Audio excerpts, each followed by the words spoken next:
오늘은 오순절이라고도 불리고 성령 강림주일이라고도 불립니다. 이게 좀 두 가지가 좀 헷갈릴 수도 있는데, 성령 강림주일은 보통 이제 기독교 내에서는 이렇게 부르고, 오순절은 이제 유대교의 4대, 7대 절기 중에 네 번째 오는 절기입니다. 6월절에 예수님께서 돌아가시고, 또 6월절에 어린 양을 잡으시고, 또 유대교에서는, 그리고 이제 와서 무교절이 있고, 그 다음에 초실절, 예수님이 첫 부활로 오시고, 그러고 나서 7주가 지난 49일, 오늘이 바로 오순절입니다.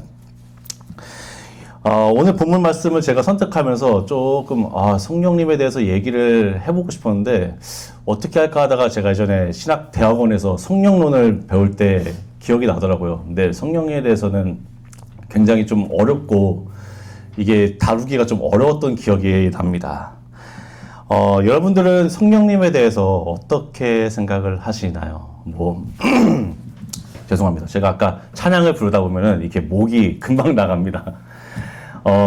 성령님에 대해서는 보통 우리가 생각을 할 때, 어떤 능력이나 어떤 귀신도 쫓아낼 수도 있고, 병든 자도 고치고, 이렇게 생각하시는 분들이 많은데, 그것도 사실이지만, 오늘은 조금 더 깊은, 성령님께서 우리 가운데 오신 목적과 진짜 그 이유에 대해서 우리가 깊이 한번 다뤄봤으면 합니다. 성령님께서 우리 안에서 행하신 능력 중에 하나는, 첫 번째는 내 안에 나는 죽고 예수님만이 살게 하는 능력입니다. 내 안에 내가 죽고 예수님만 살게 하는 능력. 오늘 아까 본문 말씀 중에 보면은 사도행전 1장 8절이 있어요. 그게 온 유대와 사마리아 땅끝까지 이르러 내 증인이 된다라고 이야기를 합니다. 여기서 보면은 이게 전도하라, 나가서 제자를 삼으라. 네, 맞죠. 그것도 중요한데 여기서 우리가 눈여겨볼 건 증인이라는 단어입니다. 증인이라는 단어는 이 헬라어로 보면은 마르티스, 원어로 보면 마르티스라는 단어인데 이게 영어로 오게 되면서 마러라고 합니다. 김밥을 마러할 때 그 마러랑 비슷한데 마러입니다. 순교자라는 뜻입니다. 즉 네가 사마리아와 온 유대와 땅끝까지 이르러서 너희는 죽고 예수 그리스도만 사는 그 삶을 산다라고 이야기를 합니다. 바울이 이런 고백을 해요. 나는 날마다 죽노라. 내 자신이 십자가에 못 박혀 죽었으니까 이제는 더 이상 내가 사는 것이 아니고 내 안에 오직 예수 그리스도께서 사는 거다라고 고백을 합니다. 이것이 어떻게 보면 우리의 삶 가운데 인생의 목표는 결국 나예요. 이게 죄인된 모습입니다. 양들이 각자 자기를 삶을 살기 위해서 갔던 것처럼 우리의 인생에 있어서 나라는 존재가 항상 목표였어요. 나를 위해 잘 살고 정말 내가 잘 살고 나 축복받고. 근데 성령님께서 오시면요 다른 변화가 생깁니다. 예수 그리스도를 위해 살고 예수님을 위해서 우리가 또 죽고 우리의 삶 가운데 목표, 주인이 바뀌는 거예요. 이게 바로 회개입니다. 성령님께서 우리 가운데 임하시게 될 때 놀라운 능력 중에 하나가 회개하는 능력입니다. 내 안의 삶 가운데 그 영어로 보면 turn around to your God, 예수님을 목표로 삼고 예수님을 주인으로 삼는 삶, 그 삶이 회개라는 것이죠. 이것이 성령님께서 우리 안에서 일으키시는 놀라운 능력 중에 하나입니다. 왜 우리 오늘 부른 찬송 중에 이런 찬송이 있습니다. 그 주 안에 기쁨 누림으로 마음의 풍랑이 잔잔하니 세상과 나는 간 곳 없고 구속한 주만 보이도다. 이 찬양 보면요 제가 되게 좋아하는 찬양인데 세상과 나는 간 곳 없고 오직 예수님만 내 안에 드러나는 거예요. 내가 죽어가는 삶입니다. 증인된 것, 즉 나는 순교자, 날마다 죽는 삶, 그것이 내가 살아가는 그 이유이고 예수님께서 우리 가운데 역사하시는 놀라운 능력이라는 것입니다. 그래서 마귀는 우리를 이렇게 공격해요. 야, 너를 위해 살아라.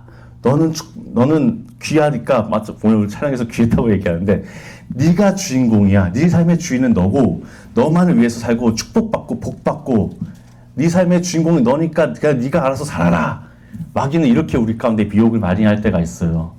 그런데 성령님은 우리 가운데서 아니 예수님만이 우리의 주인이고 예수님만이 길이고 진리고 생명이고 유일한 구원자다. 예수님만을 위해 살아라 라고 우리 가운데 역사하시는 겁니다. 이것이 성령님께서 우리 가운데 행하신 놀라운 능력입니다. 두 번째는 예수님을 갈망하게 하는 능력입니다. 성령님은 우리 가운데 오셔서 예수님을 갈망하게 하는 그런 놀라운 일을 행하십니다. 요한복음 15장 26절에 보면은 이런 말씀이 있습니다. 내가 아버지께로부터 너희에게 보낼 보혜사 곧 아버지로부터 나오시는 진리의 성령이 오실 때 그가 나를 증언하실 것이요 라고 이야기합니다. 우리에게 성령을 보내시면 예수님께서 성령을 보내시고 나서 성령이 우리 가운데 오시면은 어떠한 일이 있냐면 내가 예수님을 자꾸 증언할 수 있는 그러한 사랑의 데이트가 쌓입니다. 예수님을 믿으면 우리는 이렇게 생각할 때가 있어. 한 번 믿으면은 더 이상 예수님과의 관계는 뭐 딱히 소홀히 하고 뭔가 일만 열심히 하고 이렇게 할 때가 많아요. 근데 예수님은 오늘날 우리 가운데도 여전히 역사하십니다. 그리고 우리는 그분과 어찌 보면 사랑의 데이트를 하고 있는 거예요. 사랑의 역사를 이루어 가고 있는 것입니다. 예수님은 우리 가운데 지금도 말씀하고 계시고 우리 가운데 역사하셔서 그분과 나와의 어떤 삶의 가운데 역사가 일어나는 거예요. 예수님은 우리 가운데 나타나셔갖고 내가 한번 너 믿었으니까 이제 땡! 이런 게 아닙니다. 우리와 늘 동행하고 계십니다. 예수님이 이 땅에 오실 때 예수라는 이름, 죄에서 우리를 구원할 자라고 이야기하셨지만 또 하나의 이름은 임마누엘이라고 합니다. 하나님이 우리와 함께 하십니다. 그것을 함께 하시는 것을 우리가 찾기 위하여서 내 안에 증언할 수 있도록 예수님 자꾸 증거가 되도록 나오게 하시는 거예요.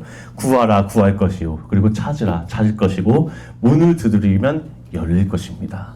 우리는 예수님께 달려나가면은 예수님이 너는 거절, 넌 죄 많았으니까 이제 너랑은 나랑 관계가 없다. 이런 분이 절대 아니시잖아요. 우리는 예수님을 찾고 만나고 싶고 구하고 갈급한 영이 계속해서 우리 가운데 일어나는 것입니다. 그러다 보면은 우리가 예수님을 찾고 또 갈급하고 또 예수님을 또 만나고 이러다 보면은 다윗의 고백처럼 우리도 고백하게 돼요.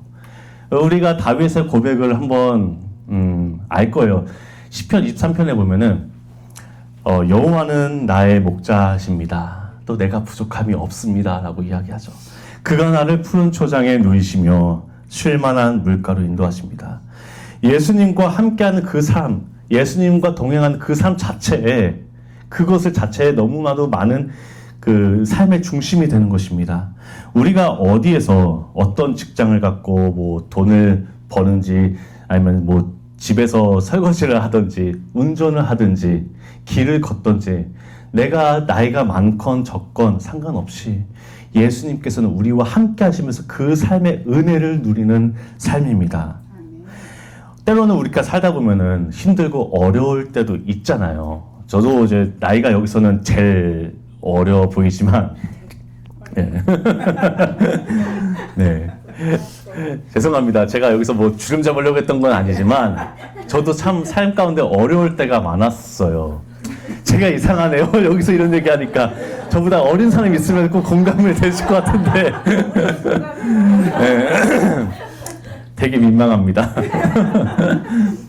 어려울 때마다 다윗도 그랬고 우리 모두가 마찬가지일 거라고 생각을 합니다. 어려운 일도 있고 힘든 일도 있겠죠. 네. 그리고 고난도 있을 것이고요. 그런데 그때마다 우리가 예수님께 달려나갈 수 있는 힘을 얻게 한다는 겁니다. 이것이 아무리 넘어지고 의인은 넘어져도 계속 일어날 수 있는 힘이에요. 이전에 목사님께서 이런 설교를 하셨어요. 그 돌아온 탕자 이야기를 했어요.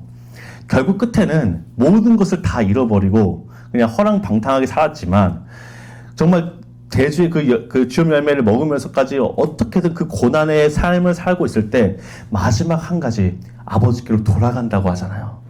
우리가 예수님께 늘 돌아가는 겁니다. 아무리 힘들고 어려워도 예수님께 계속 달려나갈 수 있는 힘을 성령님께서 우리 가운데 일으키신다는 겁니다. 그래서 다윗도 이렇게 고백하죠. 내가 사망의 음침한 골짜기를 달릴지라도 정말 우리 가운데 죽을 위험, 다윗도 정말 죽기 일보 직전에 그 상황에 갈지라도 내가 해를 두려워하지 않는 것은 주께서 나와 함께 하시기 때문이라 라고 합니다.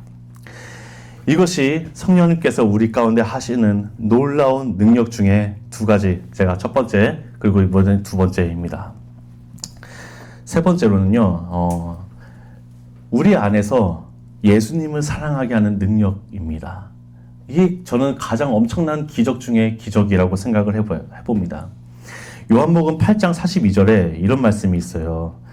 예수께서 이르시되 하나님이 너희의 아버지였으면 너희가 나를 사랑하였으리니 라고 합니다. 이런 생각을 혹시 해보셨나요? 저도 이제 제 와이프를 만나고 이제 누군가도 만나고 이렇게 사람과는 이렇게 관계가 형성이 되면은 사랑이라는 이 마음이 생기려면 만나야 합니다. 그런데요, 우리는 예수님을 만나지 아직 않았는데 만났다고 이야기를 합니다. 그런데 사랑한다고 이야기를 해요. 이것만한 놀라운 기적은 없습니다. 베드로가 이렇게 고백하죠. 너희가 주를 보지 못하였으나 사랑하는도다 라고 이야기합니다. 우리는 예수님을 사랑한다는 것만큼 놀라운 기적은 없어요. 오늘 본문 말씀 중에서도 이렇게 얘기를 해요. 요한복음 8장인데요. 예수님이 유대인들에게 이렇게 이야기하는 장면이 나옵니다. 내가 너희를 자유케 할 거야 라고 이야기하니까 유대인들이 우리는 아브라함의 자손입니다. 그리고 누구의 종이 된 적도 없는데 우리가 어떻게 누구로부터 자유롭게 됩니까? 라고 이야기합니다. 그때 예수님이 아브라함의 자손이냐? 그렇다면 아브라함이 했던 일들을 해라 라고 이야기하니까 유대인들이 우리의 아버지는 한 분, 곧 하나님이십니다. 이렇게 딱 하니까 예수님이 이러십니다. 하나님이 너희의 아버지였으면 너희가 나를 사랑했을 것이다 라고 이야기하는 거예요. 분명합니다. 하나님의 자녀는요, 반드시 예수님을 사랑하는 열매가 일어납니다. 그것이 성령님께서 우리 가운데 행하시는 놀라운 일들입니다. 가끔 우리도 유대인들처럼 자랑할 때가 있어요. 나는 아브라함의 자손이었던 것처럼 나는 모태신앙입니다. 나는 교회를 10년, 20년, 30년을 다녔습니다. 나는 제가 찬양인도였던 것처럼 찬양인도도 열심히 했고 나는 성가대 열심히 합니다. 이렇게 우리의 다른 외적인 것들을 자랑을 할 수가 있어요. 중요하죠. 정말 사역도 하는 것 다 중요합니다. 그런데 우리 가운데 놀라운 일은요, 나는 예수님을 사랑합니다 라는 이 고백입니다. 이것만큼 놀라운 고백은 없어요. 우리 다 같이 한번 얘기를 저를 따라 한번 고백해 보시겠어요? 예수님, 내가 주를 사랑합니다. 예수님, 내가 주를 사랑합니다. 이것만한 놀라운 고백이 없습니다. 아멘. 우리가 어떻게 우리가 돼야 되냐면요, 처음에는 이 사랑이 희미하지만 나중에 예수님께서 원하시는 건 장성한 분량, 정말 우리가 신부로서 신랑 되신 예수님을 사랑하는 것입니다. 그래서 우리가 마음을 다하고 목숨을 다하고 뜻을 다하여 예수 그리스도를 사랑하는 것, 이것을 우리 가운데 성령님을 통해서 이루신다는 것입니다. 이제 말씀을 마치려고 합니다. 우리 가운데 예수님께서 귀신 쫓는 능력도 있을 것이며 병을 쫓는 능력도 있을 것이고 또 모는 죽은 자도 일으킬 수 있고 여러 가지 우리가 보는 그 초자연적인 현상을 꼭 성령님께서 하시는 능력이다라고 볼 수만 없습니다. 그것도 맞지만 우리 가운데서 행하시는 성령님의 이 땅에 오신 목적, 우리에게 오신 목적, 그것은 바로 예수님과 동행하면서 그분을 사랑하는 것입니다. 이것을 우리가 날마다 이루어가는 삶이에요. 그래서 우리 가운데 나는 죽게 하는 회개가 일어나는 것이고 내가 예수님을 자꾸 갈망하게 되고 우리가 어디를 가든지 누구든지 상관없이 예수님을 갈망하게 만드는 것이고 그 갈급하여서 예수님을 만나게 될 때마다 그 사랑에 우리가 무너지며 그 사랑 때문에 우리가 살아가는 삶을 살게 하는 것입니다. 결혼할 때 우리가 이런 고백을 하죠. 우리가 찬양을 하나 부를 건데요. 우리가 결혼할 때 신랑 신부의 고백을 보면 이런 고백이 있습니다. 신부된 그리고 신랑된 사람들이 서로에게 이런 고백을 하죠. 내가 가난할 때나 부할 때나 기쁠 때나 슬플 때나 또 부할 때나 가난할 때나 또 아플 때나 건강할 때나 상관없이 늘 변함없이 우리가 예수 그리스도를 사랑하는 것입니다. 이것이 바로 우리의 고백이 되는 것이죠. 그리고 그렇게 부족하지만 늘 넘어지지만 언제나 우리가 연약해서 저도 마찬가지고 여러분도 마찬가지라고 생각을 합니다. 늘 무너지고 연약하지만 예수님께서는 늘 변함없이 우리를 사랑한다는 거예요. 그거는 이루 말할 수 없는 사랑이기 때문에 이게 사랑 때문에 우리가 다시 살아가게 하는 것입니다. 우리 찬양을 부를 건데 오늘 불렀던 찬양 중에 나의 하나님 한 번 더 우리가 찬양하고 말씀을 마치려고 합니다.